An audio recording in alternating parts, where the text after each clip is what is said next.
So there's been a lot of fear about Mexico and driving and just being in Mexico lately.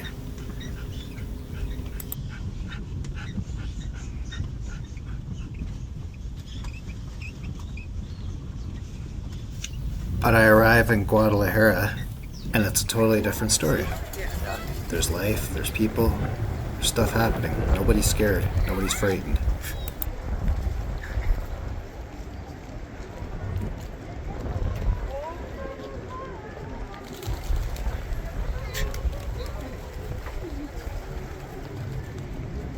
So today I'm going to talk about my drive to Guadalajara and how things aren't the way the media is trying to make it seem, it seems. Well, today, back to school, we gotta drive to Guadalajara, so we'll see what's going on out in the world. We haven't really been other than a couple blocks from our house, so I'll keep you informed. Carlos Jr. is up for the task, and so is Jax. We're ready. We're ready for this. So, made it into town. There must have been, they were all gone. I saw a couple, a burned out bus, a burnt out truck, and you can see the marks on the road. So I just did the drive to Guadalajara. Everything's back to normal. It was pretty calm until you got to Guadalajara, but there was definitely 3 stops, or more than 3. What am I saying? Sorry, I'm still tired, but I just drove there and drove back basically. So there was like at least 6 to 10 where blockades, old blockades, where you could tell they cleaned them up pretty good. I seen a burnt out bus. I seen a burnt truck. Other than that, they've cleaned up everything pretty good. My town, I think tomorrow it'll wake up more. It's usually a Thursday to weekend town anyway. And that's all right. Everything's back to normal. Yeah, seems like all the little shops are opening up again. Yeah, just a little bump in the road. So in my last video there, I said something about coincidences, and I thought about that after. And so Friday night, I was supposed to pick up Rose and the girls at 6 o'clock at their house, and I was waiting, and she said go get a pizza because she's dealing with traffic coming from Lake Chapa, and I'm like, yeah, okay, whatever. I needed a beer after driving in traffic in Guadalajara, so I just went and had a beer. And then the tow truck, or sorry, I was skipping ahead. So then she calls me and she's like, I've got car troubles. I'm like, oh no. So I'm like, do you need me to come and save you or help you? So I did. And so I get there and we changed the tire, and there was something wrong with her rib. I put a spare on, and it was still bent, and it was leaning into her car and rubbing. So there's something wrong with the whole tire rim system kind of deal. Not the rim, the whatever part it is. I'm not a mechanic. But then we had to wait for a tow truck. They didn't get there till like 11 o'clock. And then we had to drop a car off at home. And then drive to Mazamalita. So it was a long drive. And now I know why they say don't drive at night. It's not because there's something going to happen. You're driving at night, you don't see those speed bumps. We hit some of those pretty hard. But I was thinking about that, and if that was Sunday night, uh, that would have been during all those roadblocks when they were setting them up. Like my car could have been one of the toasted cars. Now, mind you, they didn't hurt anybody, but still, wouldn't want to be somebody that had to deal with that. That's not a fun situation at all.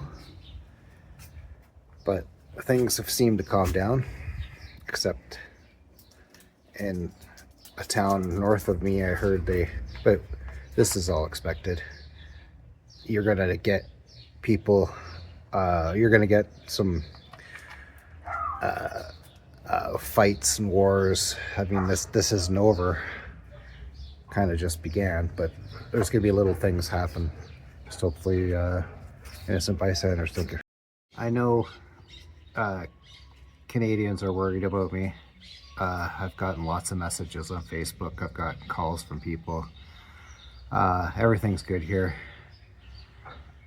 The news makes it a lot worse than it seems.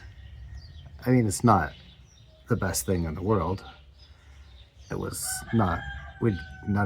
Nobody liked it, but we kind of. I mean, the only people that got hurt were the soldiers.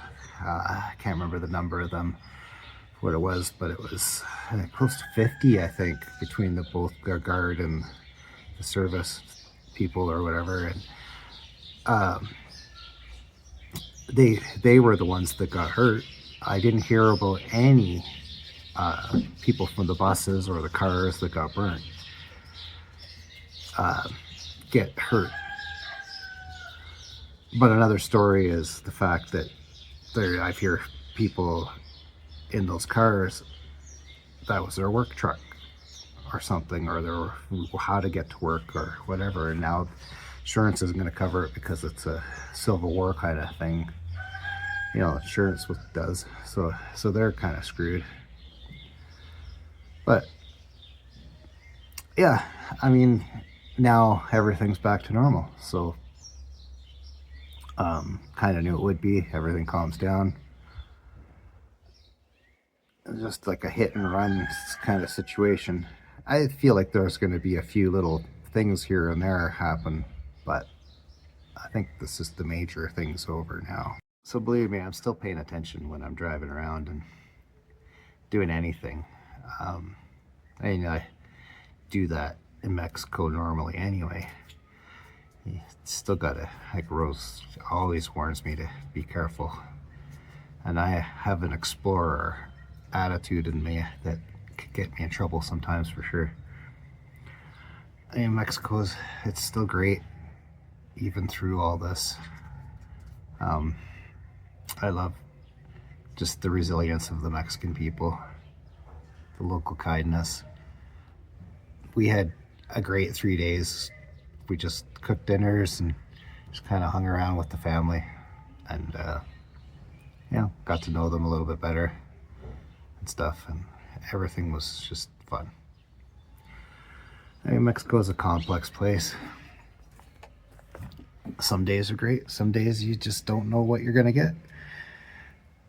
Some days I wonder why I'm here, but most of the time it's good days, and that's why I'm here, and I enjoy it. It's different life than Canada.